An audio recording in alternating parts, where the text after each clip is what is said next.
जय श्री सीताराम। मित्रों देखिए, गीता प्रेस का ये नीति सार अंक है और इस नीति सार अंक से मैं आपको एक बहुत ही सुंदर एक उपदेश बताने वाला हूँ जो कि भगवान शंकर जी महाराज ने मैया पार्वती जी के कहने पे उन्हें सुनाया था। और जिस शीर्षक से यहाँ पे छपा हुआ है उसका नाम है भगवान शंकर के कुछ नीति परक उपदेश।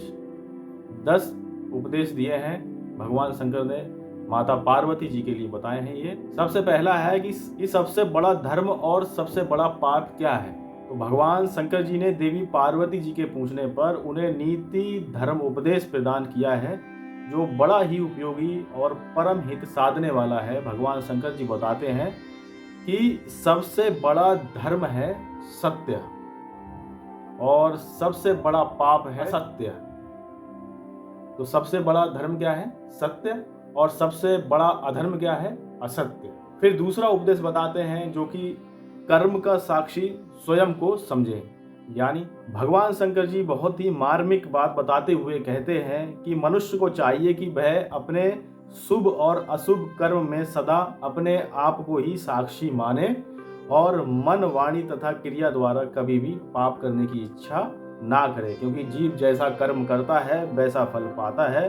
वह अपने किए हुए का फल स्वयं ही भोगता है, दूसरा कोई उसे भोगने का अधिकारी है ही नहीं। यानी कर्म की प्रधानता बताई है दूसरे उपदेश में। फिर देखिए तीसरा उपदेश जो माता पार्वती जी के लिए भगवान शंकर जी बताते हैं, सदा सम स्थिति में रहें।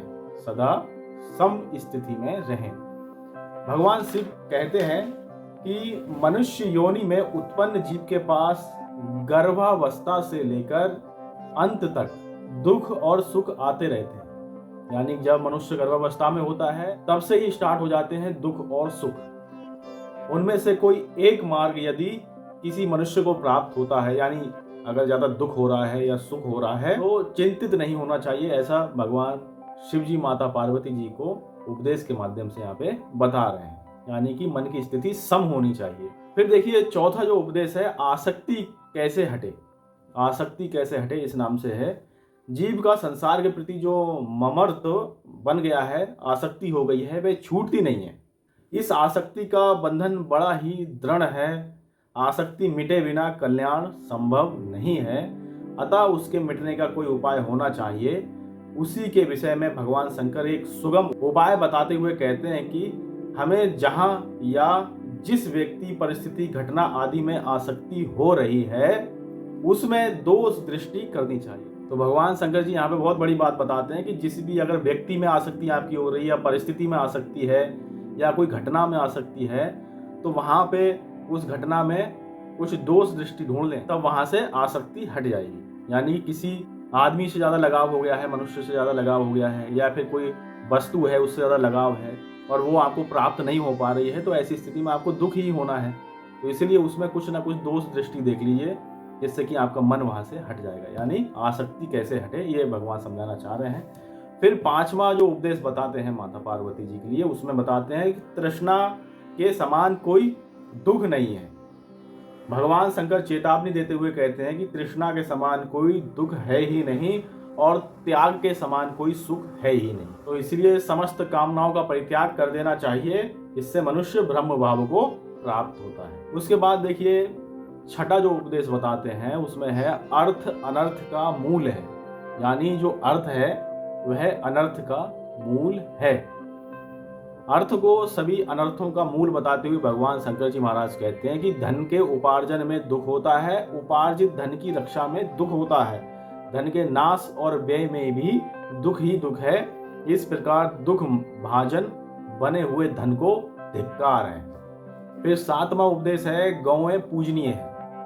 भगवान शंकर जी महाराज गौओं को पूजनीय, विशेष पूजनीय बताते हैं। देखिए भगवान शंकर जी ने गौओं की महिमा बताते हुए कहा है कि सभी को गौओं की सेवा करनी चाहिए, उनके मल और मूत्र से कभी भी उद्विग्न नहीं होना चाहिए और ना ही कभी उसका मांस खाना चाहिए। सदा ही गौ भक्त बने रहना चाहिए, क्योंकि गौएं समस्त जगत में श्रेष्ठ हैं।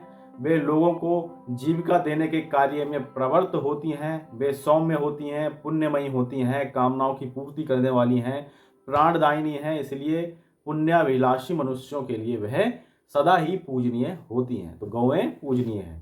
उसके बाद देखिए 8वां नंबर उपदेश है, जिसमें भगवान बताते हैं कि राजनीति पे उपदेश देते हैं। राजाओं को किस प्रकार का कर्तव्य करना चाहिए और किस नीति से वे यश का भागी बनकर प्रजा का पालन करते हैं, इस विषय में राजनीति पे उपदेश दिए हैं भगवान शंकर जी महाराज ने। भगवान शंकर जी कहते हैं कि व्यवहारों का पालन करना चाहिए राजा के लिए, गुप्तचरों की नियुक्ति करनी चाहिए, सदा सत्य प्रतिज्ञ होना चाहिए, प्रमाद नहीं करना चाहिए, प्रसन्न रहना चाहिए राजा के लिए, व्यवसाय में अत्यंत कुपित ना होना चाहिए, भृत्स वर्ग का भरण और वाहनों का पोषण करना चाहिए, योद्धाओं का सत्कार हमेशा उसको करना चाहिए और किए हुए कार्य में सफलता लाना, ये सब राजाओं के कर्तव्य हैं। राजा को सदा अपनी प्रजा का पालन करना चाहिए। भगवान शंकर जी महाराज आगे बताते हैं कि प्रजा का सुख ही राजा का सुख है, प्रजा का कार्य राजा का कार्य है और राजा को प्रजा के हित में ही अपना हित समझना चाहिए। तो बहुत ही बड़ी बात यहाँ पे बताते हैं भगवान जी।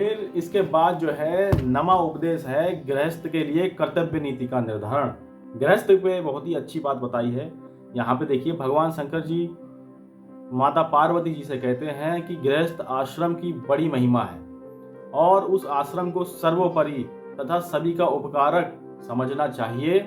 जैसे सभी जीव माता का सहारा लेकर जीवन धारण करते हैं, वैसे ही सभी आश्रम गृहस्थ आश्रम का ही सहारा लेकर अपना जीवन यापन करते हैं। यानी जो गृहस्थ आश्रम है, जो गृहस्थी है, वह सभी आश्रमों से ऊपर है, वही माता की तरह सबका भरण पोषण करती है। और गृहस्थी के लिए भी एक नियम बताए हैं भगवान ने कुछ, जिनमें देखिए श्री भगवान कहते हैं जो गृहस्थी वाले हों उनको शील होना चाहिए, सदाचार से विनीत होना चाहिए, इंद्रियों को वश में रखना चाहिए, जो सरलता पूर्वक व्यवहार करता हो और समस्त प्राणियों का हितैषी हो और अतिथि प्रिय हो तथा समाशील भी हो। ये जो है कुछ नियम है अच्छे गृहस्थ के।